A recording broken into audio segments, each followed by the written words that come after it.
The 2020 draft class brings in some highly touted quarterbacks who by spring will most likely be atop most people's draft boards. But perhaps the deepest position in this upcoming draft is at cornerback.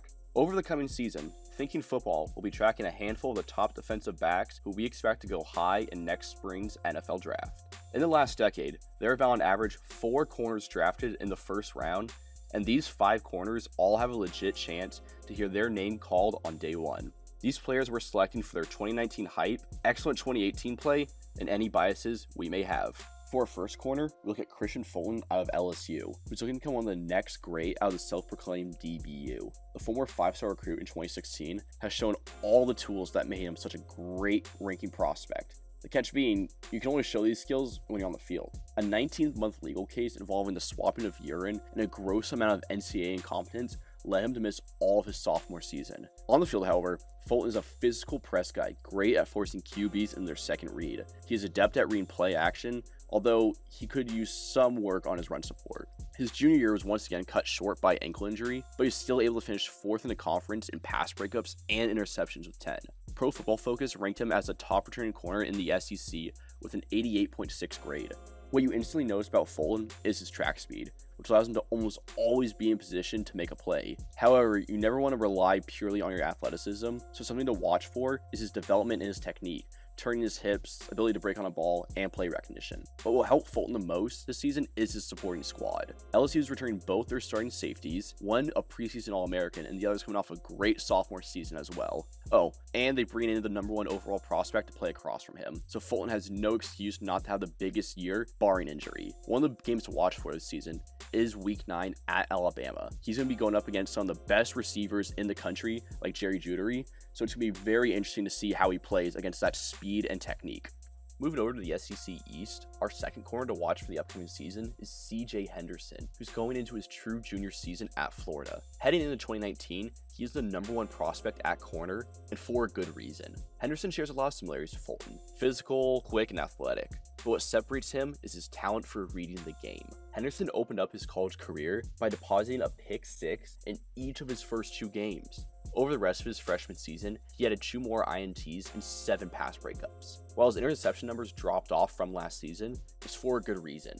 QBs were just scared to throw at him. Henderson was targeted under 10% of coverage snaps last year.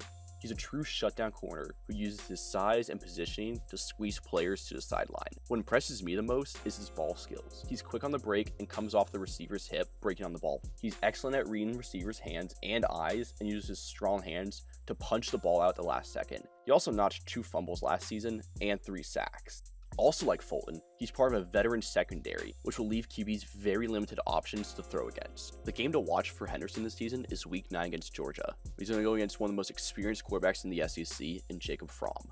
Our third corner to watch is Bryce Hall, and unlike the SEC corners on this list, this is a guy who flew under the radar pretty much his entire career and has made a name for himself by extraordinary skills and a comparatively lesser squad. Originally a 2-star prospect, Hall has blossomed into one of the best young corners in the country. He could have easily been a top 5 corner taken last year and easily could be starting on Sundays this season, but he decided to stay for his senior year to parlay his incredible 2018 to solidify his status as a top corner. Last season, he led the country in pass breakups and was named an All-American and All-Conference from multiple outlets. Pro Football Focus ranked his 24 forced incompletions as best in the nation. Hall has been the full-time starter the last 2 seasons, playing majority of his snaps in off-man and zone. He showed incredible ball awareness and aggression out of his breaks. His game against North Carolina State stands out to me the most when he has incredible man coverage. His skill set will seamlessly transition into the NFL. The game I want to watch for him is Week 5 at Notre Dame, where he's going to be going up against an experienced quarterback and tall physical receivers. Now, no top 5 list would be complete without a player from Alabama, so we turn to Travion Diggs. And yes, he is related to Stephon Diggs. And you're not going to find anyone better to get reps against than your older brother, who is a top 10 wide receiver.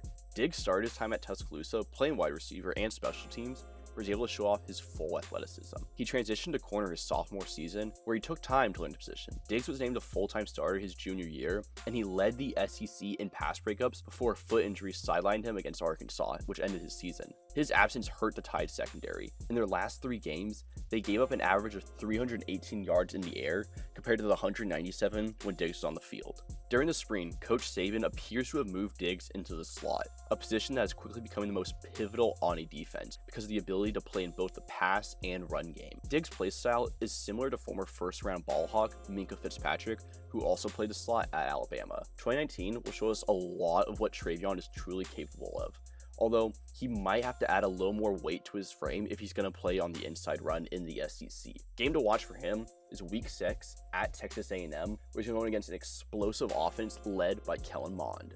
Our last corner to watch can be found out west in the Beehive State. Jaylen Johnson is coming off a quiet yet superb sophomore season, where he was named All-Conference and is probably one of my favorite DBs of this group. A relatively under-the-radar guy, mostly because he played in the East Coast biased college football world. Johnson is one of the smarter corners and is great at reading offenses. He's quick and is a physical guy even when he's playing off coverage.